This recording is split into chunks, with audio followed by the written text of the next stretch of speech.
So here it is, one of the last relics of the 20th century. A 27-inch tube TV that's sitting in my bedroom.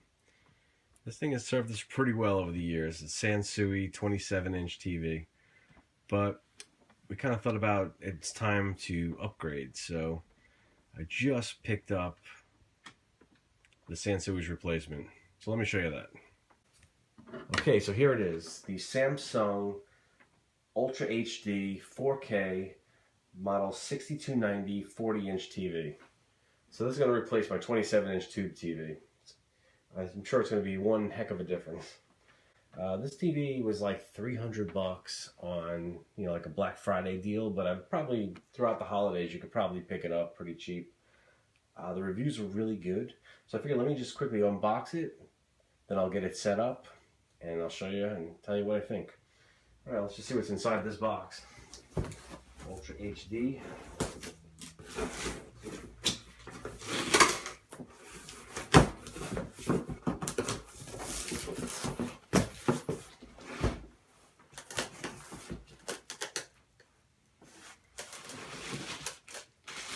Alright, so in the box it comes with some cables, a plug, some batteries, and a remote control.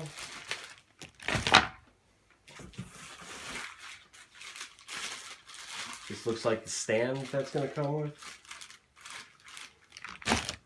And last but not least,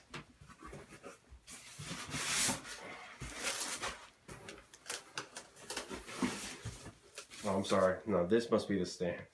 So I'm not exactly sure what that other piece is. I'll have to find out. Here's the stand that it sits on. And lastly, 40-inch TV.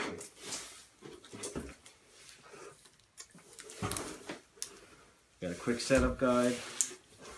And that is all that's in the box. So I'm definitely not going to bore you with me setting this thing up. But let me get this thing set up and I'll let you know how it is. So the setup was super easy. I mean, this one piece that I pulled out first just screws right into the back of the TV with these 4 screws.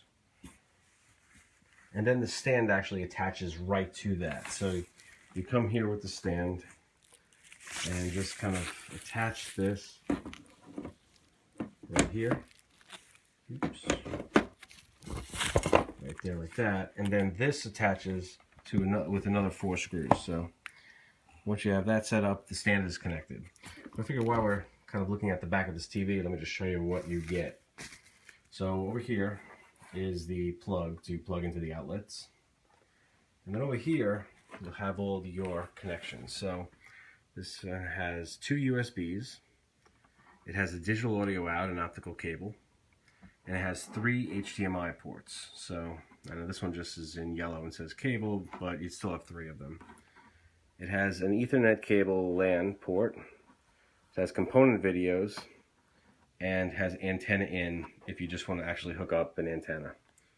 And that's pretty much it. I think it's nice though to have 3 HDMI ports, because if you have like a cable box or maybe a DVD player, and now they have Ultra HD DVDs or Blu-rays, game systems, there's all different stuff you could have. So, even if you don't need 3 right from the get-go, it's nice to have it just in case you ever get something else for it. So let me continue to set this up, and I'll hook it up to the cable, and then we'll take a look and see how the picture looks. Okay, so I finished installing the stand. It literally was those 8 screws and took probably about 5 minutes or so. Real easy. I mean, this is a 40-inch TV, so it's lightweight and real easy to maneuver. I guess if you had a much bigger TV, it might be a little bit, you might need a second person or something to hold it while you screw in the stand or something like that. But anyway, I forgot to mention 3 things that I noticed on the back that I just wanted to point out, right? So if you wanted to mount this on the wall instead of, like putting the stand on it, it comes with these 4, I guess, these holes that you would kind of screw in the mounting brackets. I think they call them like VESA, V-E-S-A. I'm not sure how you pronounce that. VESA screw holes for the mounting brackets. So that's where you put that. So that's on the TV. Also, I guess if you're going to use this, maybe at an office building or something like that, maybe you'll use it as a monitor for a computer or something like that. It comes with these little locks. You could connect those little locks. Now this one's kind of in the back of the stand, so if you locked it there, it would kind of just, all you need to do is really unscrew those four, screws, and you'd be off with the TV. There is also another one here on the TV. So if you were maybe having this TV at, in an office or something like that, and you wanted to secure it, you could do that with the lock. And the last thing I just wanted to point out is, it also has this control.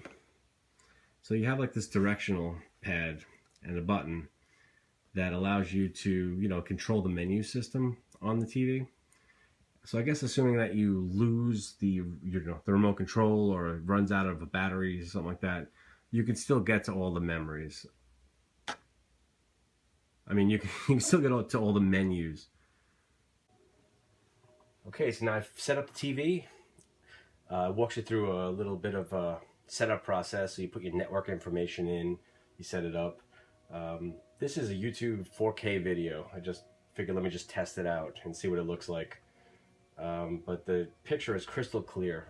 I mean, for an entry-level 4K TV, I mean, it makes a night and day difference between obviously what I had before and even just a 1080p. I mean, it's really, you could see the difference. The sound is actually decent. I actually bought a sound bar for this TV, but in this bedroom, I was kind of contemplating, like, do I have enough room for the sound bar? I had a little subwoofer, but I mean, the sound is not too bad.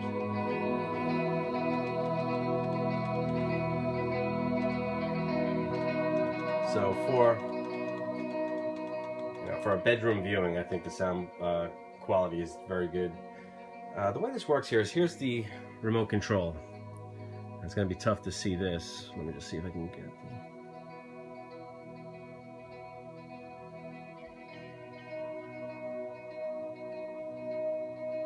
So here is the remote, right? So it's a basic remote. It's got basically a directional pad and a button in the middle. There's a power button at the very top, a 1, 2, 3 button, and an extra button. Then at the bottom here you have a back button, a home button, and a play pause button.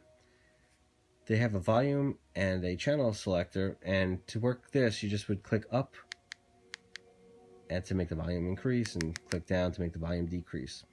So if I click on the home button, it brings up a menu, and now this menu is the pre-installed apps that come with the TV. So you have your Netflix, YouTube, Amazon Video, Hulu, and there's a little app store at the right hand side that gives you other apps. But say you want to get to one of your sources, like your cable box or something like that, I would just kind of scroll over to the left until you come up to source, and then you would click on up, and you'd pick the source you want to go to. So TV is where you'd actually plug a TV cable into the TV, a cable, which I don't have. I have a cable box which is plugged in through one of the HDMI ports.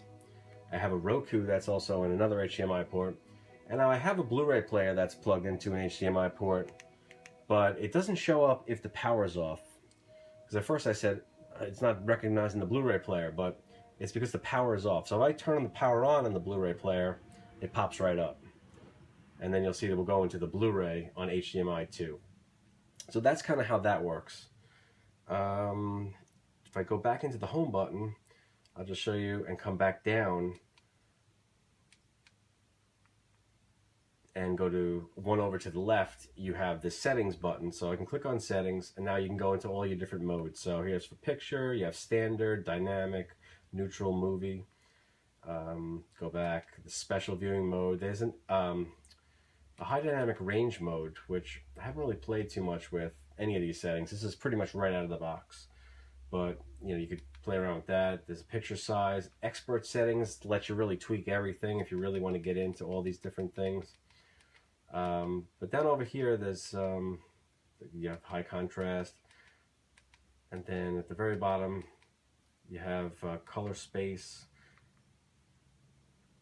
which if you want to get in and actually tweak all this stuff, you can. If you want to just tweak like the RGB, so you could literally just go, hey, show me the red, and it'll just make everything red, and you can tweak that. I mean, some people really get into that. For me, I mean, it looks really good out of the box. The color tone is standard, warm, cool.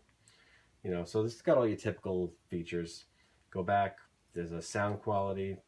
So right now I'm using the TV speaker. And the sound quality, sound mode is movie, but you could have standard music, clear voice. So, you know, you can play around with those settings. Network settings, system settings, so your basic stuff. I'd have to say, quite honestly, for like $300, this TV is just an amazing looking TV. I mean, it's got enough that I don't really need to add anything to it. I was going to add a sound bar, but you know what? For my bedroom, I really don't need to clutter anything up with a sound bar. It's decent, you know, it's decently loud. The picture's really, really good. You know, I mean, if you see from that 4K video, I don't know if this video even does it justice, but the picture is really amazing, crystal clear. For an entry-level HD TV, Ultra HD I should say, I would definitely check out the Samsung. All right, if you have any questions, throw it in the comments, and I will talk to you a little later. Thanks.